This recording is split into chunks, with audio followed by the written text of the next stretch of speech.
নমস্কার বন্ধুরা, তোমাদের সবাইকে স্বাগত জানাই আরও একটি নতুন ভিডিওতে। আজ ছিল আইএসএল 2025-এর ফাইনাল, যেখানে কিন্তু মোহনবাগান দল হারিয়ে দিয়েছে বেঙ্গালুরু এফসিকে এবং আইএসএলে কিন্তু দ্বিতীয়বারের মতো লিগ চ্যাম্পিয়ন হয়ে গেল মোহনবাগান দল। সো আজকের এই ভিডিওতে এই ম্যাচটির সম্পূর্ণ রিভিউ দেবো। তাছাড়া তার আগে মোহনবাগান দলের যত সমস্ত ফ্যান্সরা রয়েছে অবশ্যই এই ভিডিওটিকে লাইক করে চ্যানেলটিকেও সাবস্ক্রাইব করে নিও এবং কমেন্ট বক্সে কমেন্ট করে লিখো যে মোহনবাগান জেতাতে তোমরা কতটা খুশি হয়েছো।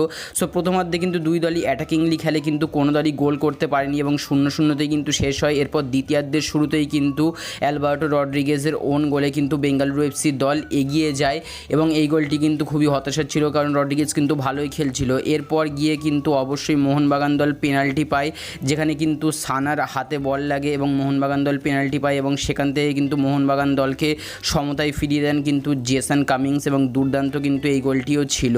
এরপর গিয়ে কিন্তু দুই দলই অ্যাটাক করতে থাকে, কিন্তু শেষ মুহূর্তে গিয়ে কিন্তু অবশ্যই এক্সট্রা টাইমে অবশ্যই ম্যাকলারেনের গোলে কিন্তু মোহনবাগান দল 2-1 কিন্তু দুর্দান্ত লিড নিয়ে নেয় এবং মোহনবাগান দল আজকের এই ম্যাচটি জিতে গেল এবং মোহনবাগান দল এই ম্যাচটি কিন্তু অবশ্যই জিতে সমস্ত কিন্তু ফ্যান্সদের অবশ্যই বড় একটা রেকর্ডও করে নিয়েছে মোহনবাগান দল, যেখানে কিন্তু লিগ শিল্ড এবং লিগ চ্যাম্পিয়ন দুটোই তারা হয়েছে।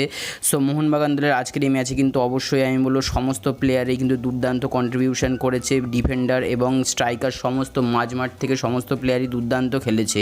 সো মোহনবাগান দলের এই জয় তোমরা কতটা খুশি হয়েছো এবং তোমাদের মতে আজকের প্লেয়ার অফ দ্য ম্যাচ কী হতে চলেছে অবশ্যই কমেন্ট বক্সে কমেন্ট করে জানিয়ে দিও। আর আজকের ভিডিও ব্যাস এই পর্যন্তই ছিল।